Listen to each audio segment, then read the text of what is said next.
Hi, everyone. Good afternoon. Today, I get the awesome opportunity to introduce one of our award recipients. And with that, I would first start off with the idea and the concept of brotherhood. Brotherhood can be defined as an association, society, or an inspiring community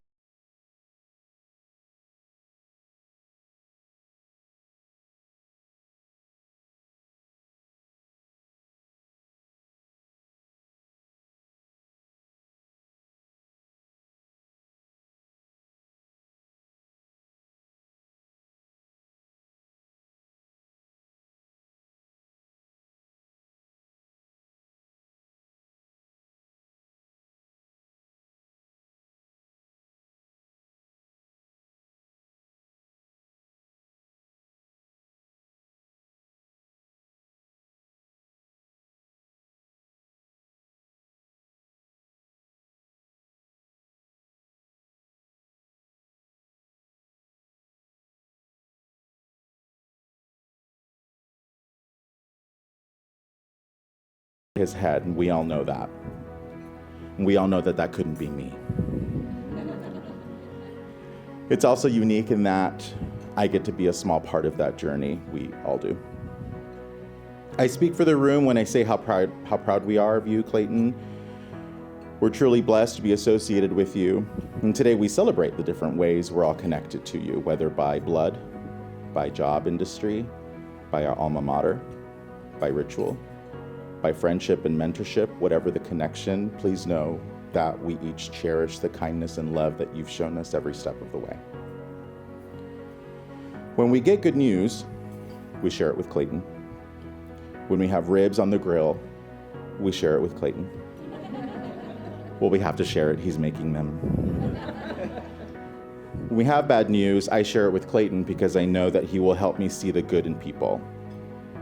But in the same breath, he'll ask me, which building are we burning down? Just joking. Make sure to get that on video. Just joking. I think back at the kinds of teachers I had growing up, and I can't help but to think what my K-12 experience would have been if I had more teachers like Clayton, who cared as much as he did, who were as kind as he, more importantly, who were as accepting of unique characteristics of each human being. If your students haven't told you lately, and I have a hunch they may have not, thank you for being there. Every day, every class period, every lesson, every win and every loss, your heart has shown them how kind people can be and what true heart looks like. Funny story about when Clayton and I met. I was a work study in the office of the Vice President for Student Affairs, and he came storming into the suite, and he was like, "Where's Miss Cheryl?" Frantic about a tour or something, and I say, "Well, I don't know where Cheryl is, but is there anything I can help you with?" And he goes, "Are you Juan?" And I say, "Yes." "Are you Clayton?" And he goes, "Maybe." And I say, "I've heard about you. You work for Cheryl." He goes, "I've heard about you. You work for Miss Frankie." And I said, he goes, "It's tough being popular." And I said, "I know." And that was the most Leo thing I'd heard in a really long time, so I knew we were going to get along just fine. While I still have the podium, I want to personally and publicly take the time to celebrate and recognize Clayton's parents and family. Clayton's family has been the most integral part of his success, and I know from working with Clayton that he works as hard as he does, loves as hard as he does, and laughs as hard as he does because that's what he was raised to do. So if I can please have everyone in the room please join me in recognizing his parents and family at table 3.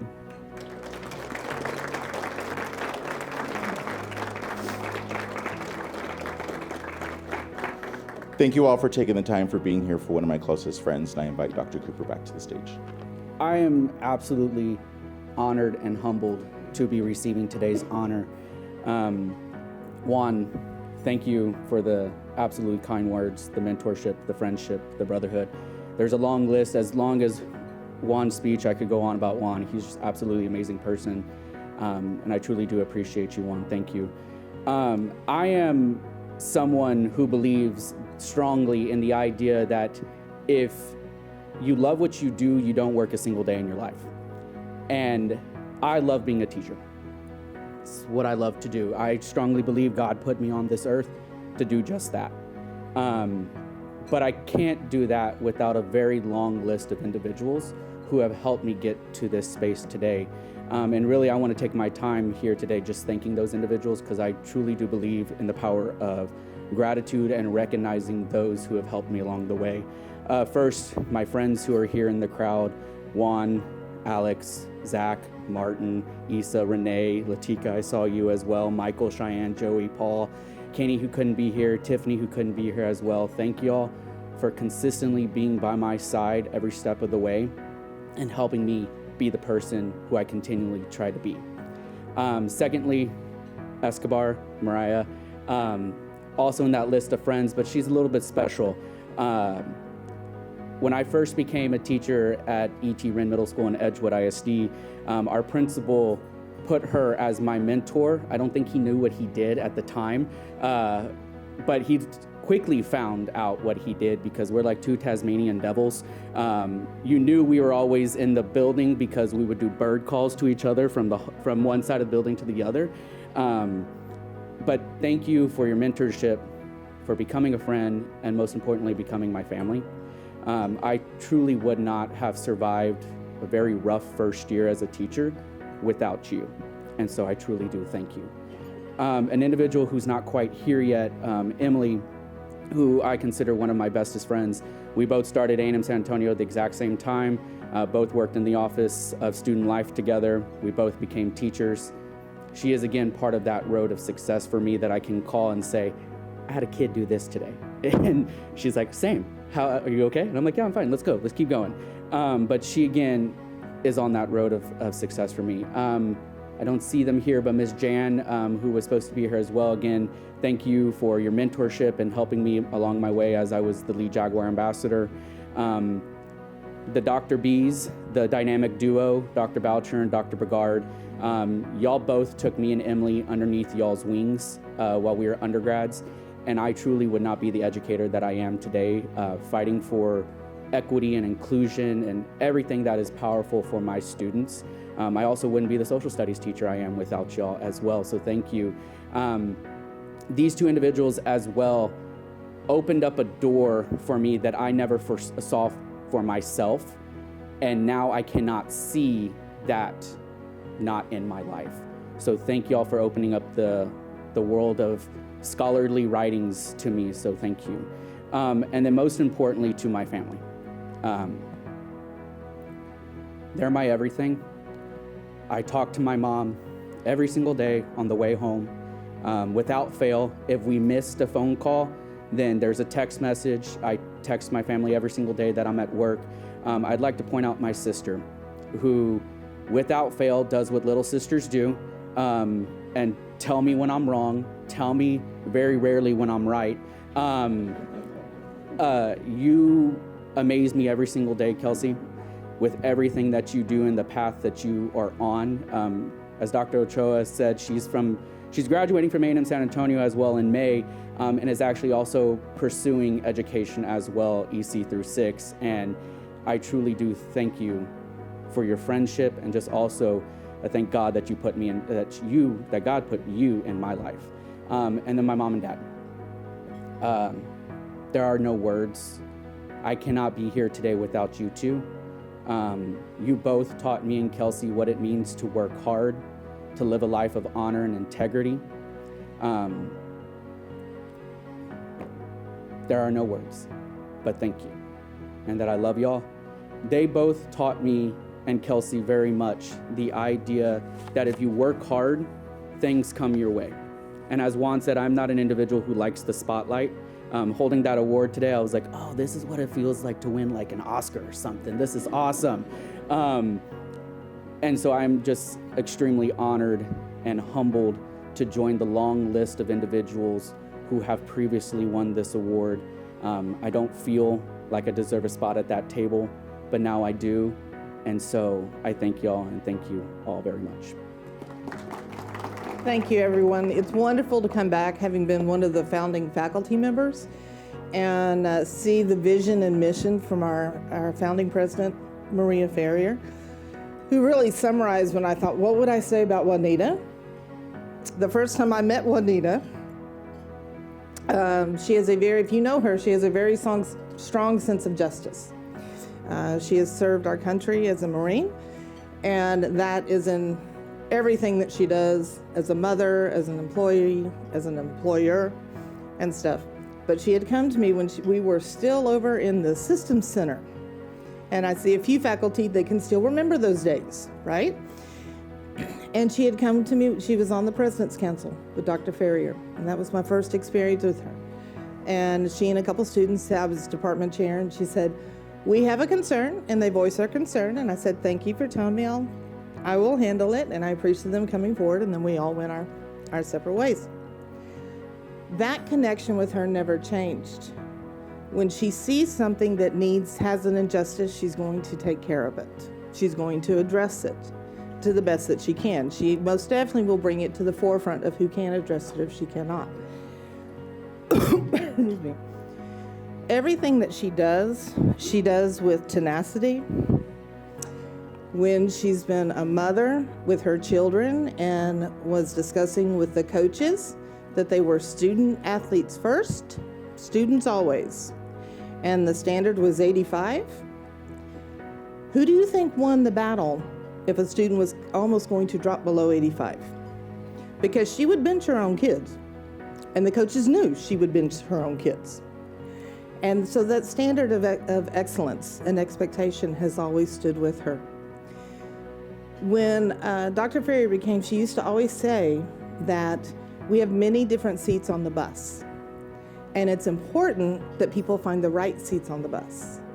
You can see from Juanita's accomplishments on your card, she has served many seats on the bus at A&M San Antonio, but she's also done that in the community. Whether she's been a student at Jaguar Camp, whether she's been a parent volunteer, whether she's been supporting her children to go places and do things and be individuals. Every single one of her kids have that, as Juanita was sharing at the table. They look for their dream and their passion, and it was okay to be different and unique. Juanita continued, our relationship continued as she finished her undergrad and 2 masters in the College of Education. And then she took those skills and she moved them into the community. And she used them in advocating for vets and advocating for women.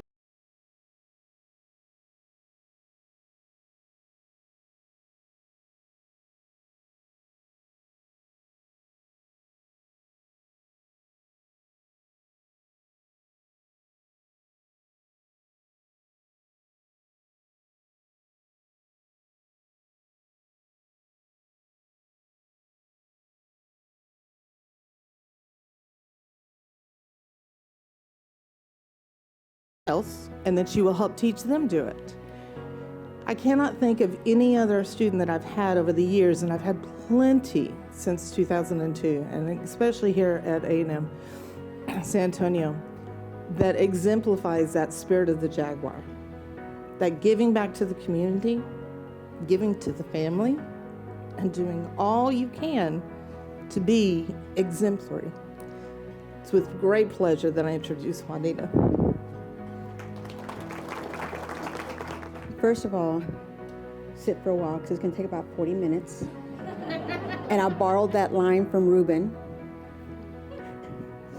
So, ladies and gentlemen, distinguished guests and members of the Jaguar Spirit Award Committee and fellow recipients, I am extremely grateful and humbled to stand before you today to accept the Jaguar Spirit Award. Now, I had to write this down because I didn't want to cry, and Marines are not supposed to cry.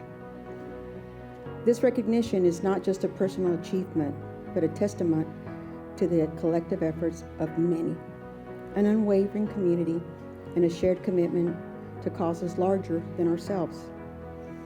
I would like to extend my heartfelt gratitude to the selection committee, my colleagues, friends, and families who have supported me throughout my journey. I stand here today as an individual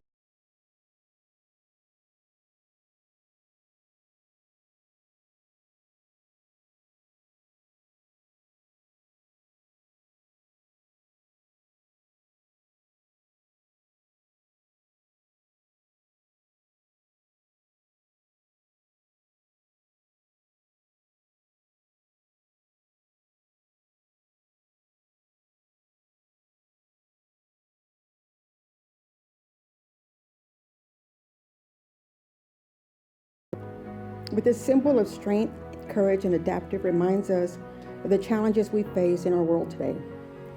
Just like the jaguar, we adapt to changing environments, overcome obstacles, and emerge stronger than ever.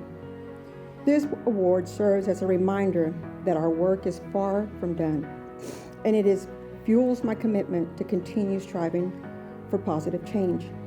I'd like to take a moment to express my appreciation for the incredible organizations and the causes that have played a central role in my journey. I'm getting boogies. Can I have a tissue?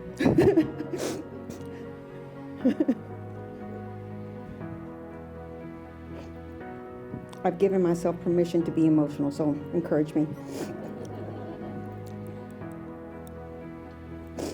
These organizations, such as Texas A&M San Antonio, who have helped me and my family rebuild our foundation to regain our independence. Sam's Ministry for providing resources and a house we converted into a safe and suitable place we called home. Dress for Success for resources, support, and helping me acknowledge the enduring beauty within, determined to resurface, and countless others. Friendships that help create the idea of what a true friend is. It is their relentless dedication that has enabled us to make significant headway in tackling so many critical challenges in our families. Our joint efforts have led to advancements in areas in environment preservation, social justice, education, and numerous other spheres. May this award serve as a representation of our combined influence. The Jaguar Spirit Award represents not only personal achievement, but also a commitment to set values and ideals. It represents the collective spirit of determination, resilience, and the pursuit of excellence that we all share. Like the jaguar, we're tenacious, fierce, and unwavering to our commitment to our goals. I want to take a moment to reflect on the essence of the jaguar, which embodies qualities that resonate with so many of us. The strength. Jaguars are known for their incredible physical strength and agility. Similarly, we draw from within ourselves and overcome challenges and push our boundaries. Passion.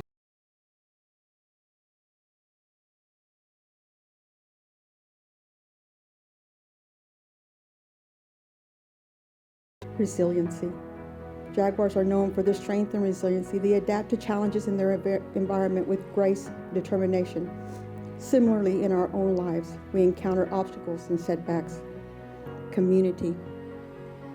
This award is not only an individual achievement, it is a recognition of the support and community that surrounds us.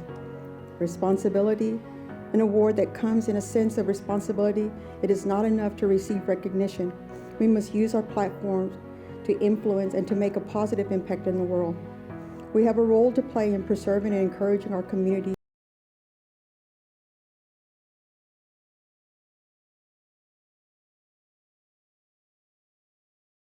that adapt to different environments in our lives, careers, and must be adaptable, willing to learn, and open to change. It is this adaptability that have brought us here today. Persistency. Jaguars are resilient in their pursuit. Likewise, our commitment to our dreams and ambition drive us forward. We must remember that success often requires perseverance and determination. This award is not just a moment of personal triumph, as I stated. It is a reminder that we continue to embody the Jaguar spirit in everything we do, whether it is our career, community, and our personal lives. I share this award with those who have inspired me, mentored me, and supported me along the way. None of us achieve greatness in isolation, and this recognition is a testament to the power of collaboration and the strength of our collaborative spirit. It is a collaborative effort that fuels my passion, resiliency, and a sense of responsibility to our community, and the courage to adapt and persist. Let us all continue to embody the spirit of the Jaguar as we strive for excellence and make a positive impact in our world. And in closing, I want to express my gratitude once again for the incredible honor. I am excited about the journey still ahead, and I promise to continue to uphold the values and the principles that the Jaguar Spirit Award represents. And to my friends that love me in spite of my imperfections, to my community that take me with every moment that I have, and my children, that even though I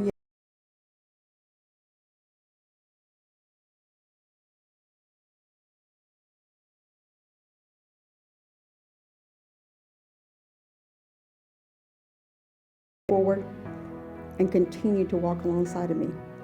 Because like Dr. Pricer said at the Cisneros leadership is up and down and across, and we cannot forget that. And with that, thank you. Good afternoon, everyone. Dr. Ochoa, honorees, families and friends, and faculty. I have known Brian Herron for many years as a student, a friend, and a colleague. And when he asked me if I would introduce him at this award ceremony, to say I was honored would be an understatement.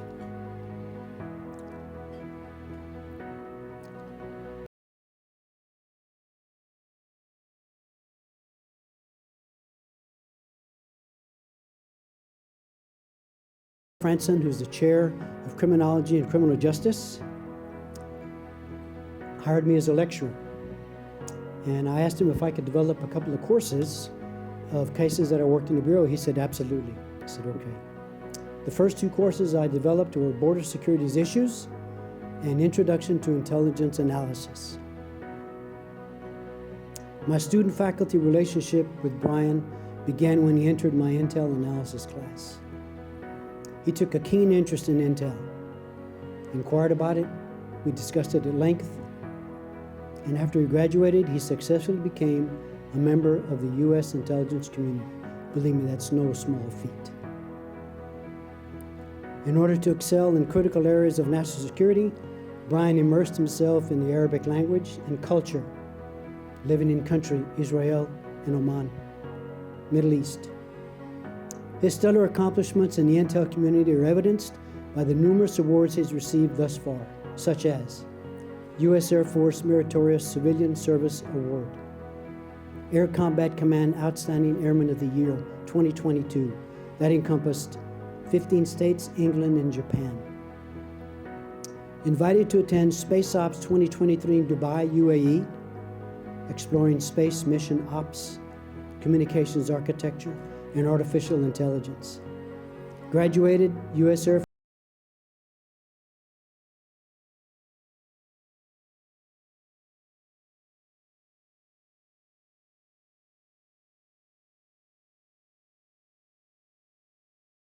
conflict management and counterterrorism training with Israel Defense Forces, surveying borders of Gaza, Lebanon, Syria, and to analyze Israeli-Palestinian tensions.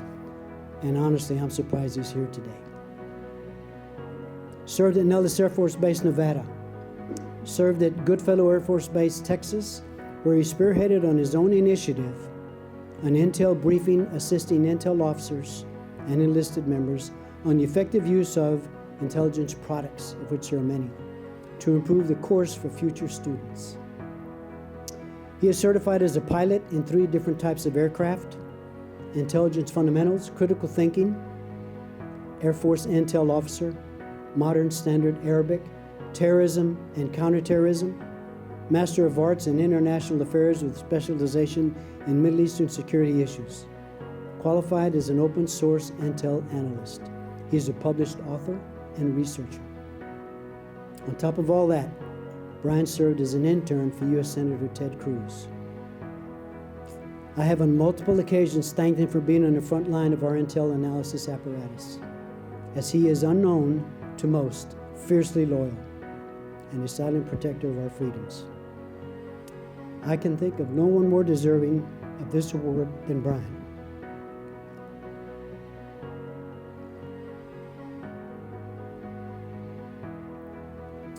We're privileged to have Brian represent TAMUSA as a professional in the U.S. intel community, currently serving our country at the Pentagon.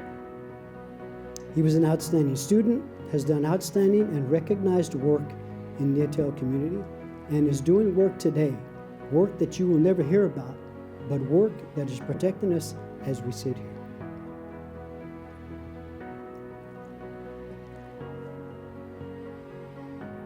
Please join me in welcoming Brian Herron.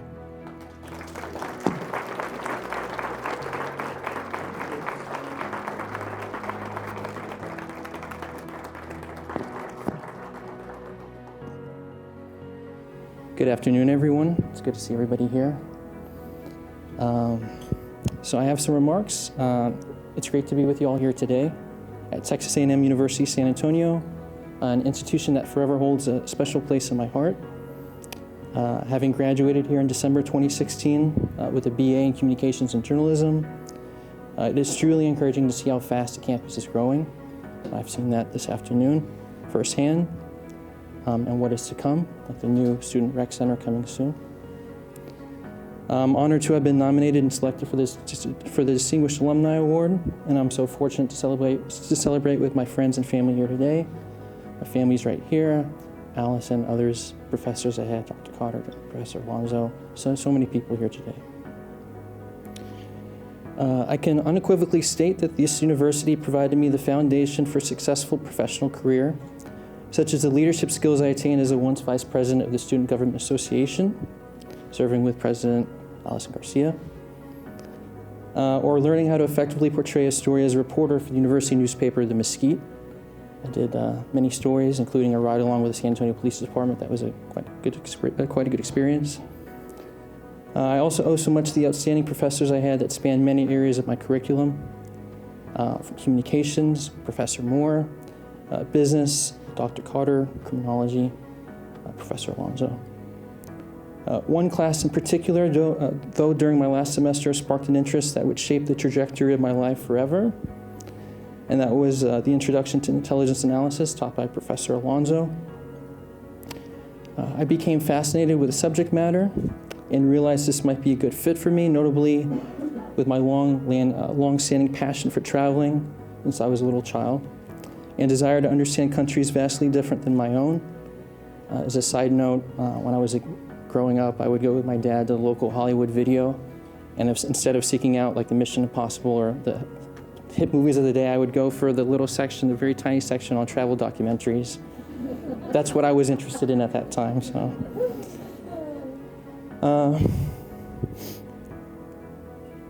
it took roughly 4 years from the time I graduated here to turn that initial interest of intelligence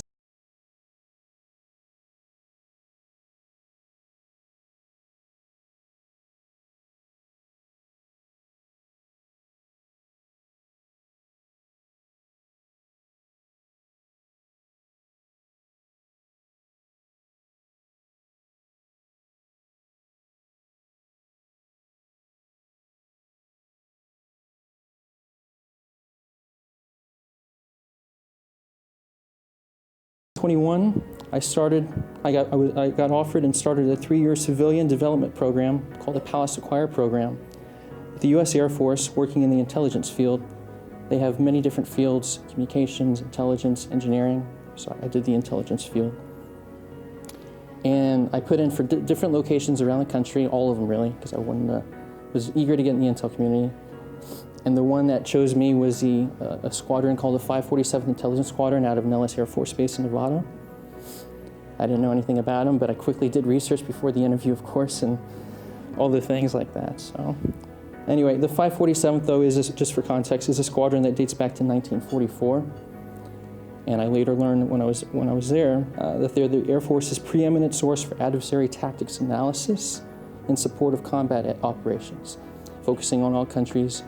North Korea, China, Russia, Iran. Throughout my time with the Air Force thus far, I've been offered really unique experiences, such as attending the 6-month-long 14N, or Intelligence Officer course, at Goodfellow Air Force Base in San Angelo, Texas. Some of the local, or a lot of people that went through the course called the base Good Buddy, or some were thrilled with San Angelo, some not so much.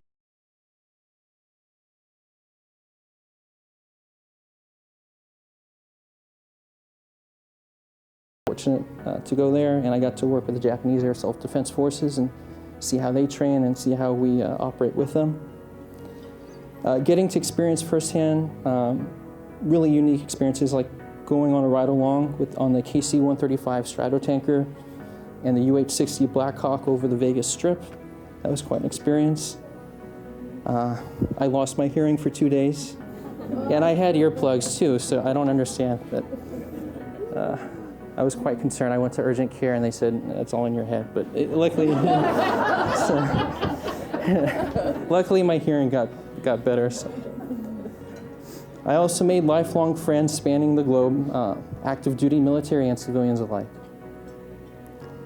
And I really did learn, I'm still learning how close of a community the military is. It's very tight-knit. You meet people from all walks of life, and you make certainly lifelong friends. I know I did. After finishing the program, which was a 3-year program, I outplaced with Headquarters Air Force, A26. A26 is the Intel, Surveillance and Reconnaissance and Cyber Effects Directorate. I'm at the Pentagon in Washington, D.C. On a very small team. I work PR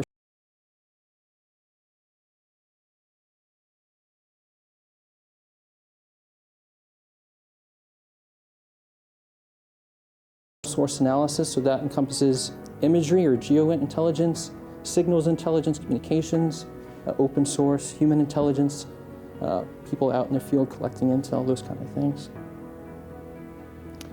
And our mission is to support the Secretary of the Air Force, Frank Kendall, the Chief of Staff of the Air Force, and other senior leadership at the Pentagon.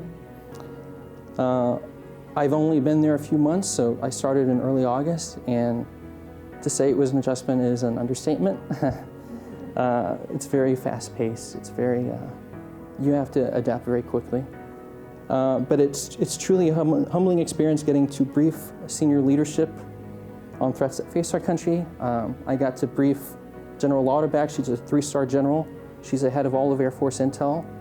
And that was a very humbling experience, getting to tell her about a situation going on, a recent occurrence related to China, and helping her prepare to brief the Chief of Staff of the Air Force, make sure she has everything that she needs. That was quite an experience. In addition to walking the halls of the Pentagon every day with 27,000 other military and civilian personnel who are dedicated to the defense of the nation, it truly is an honor. You see lots of suits, as you can imagine. You see also kind of like what I'm wearing right now, which is typically what I wear.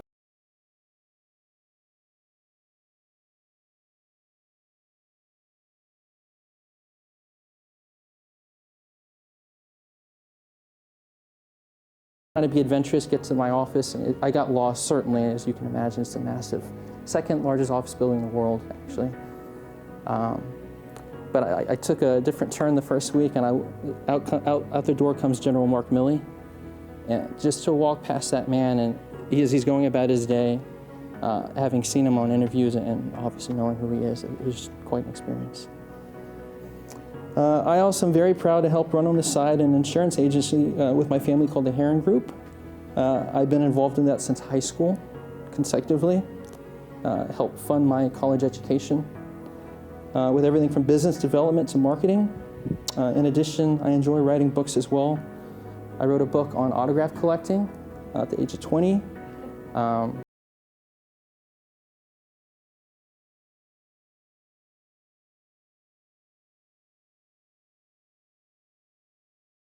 So that was a cool experience. And I'm currently working on a historical nonfiction, very, very slowly but surely, as you can imagine. It's not enough time, not enough hours in the day, but I do my best. So on the horizon for me, I'm likely going to make a pivot, getting exposure outside the Department of Defense in the near future with an agency such as the U.S. State Department. Eventually, I do have ambitions to run for public office.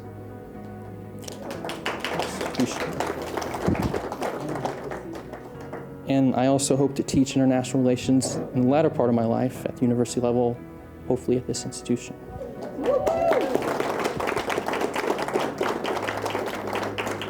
And I hope to continue my lifelong passion for travel. I'm currently at 18 countries so far. And I got to visit my family, Argentina and Uruguay, this past May, both very, very nice countries. So I want to conclude with a motivational message of sorts, and if you know me, I kind of do this, where I try to give some advice or some grander thought at the end, and oftentimes it's not for me. But this one is from author Norman Bridwell, whose name you might not know, but whose work you likely will. He wrote Clifford the Big Red Dog in 1963. that turned into a very successful children's book series and hit the big screen in 2021. I wrote to Mr. Bridwell as part of the autograph collecting in January 2013, so quite a few years ago now, shortly before he passed away the next year, and asked him the backstory to Clifford. He told me that essentially Clifford was an act of desperation. He was an artist out of work and trying to get a job illustrating books. An editor told him he wasn't very good and said he should write a book of his own to illustrate. Bridwell took one of his art samples and made up a story about a dog in the picture. He told me he was shocked when Scholastic took the book. His books have been translated into 13 languages and sold 129 million copies worldwide. So the message that permeates throughout most of the Clifford books, and I saw this in interviews he gave, is try, and if things go wrong, don't give up, go back and try again. Bridwell took a chance with pivoting to storytelling from illustrating, and it turned out to be quite a successful feat for him.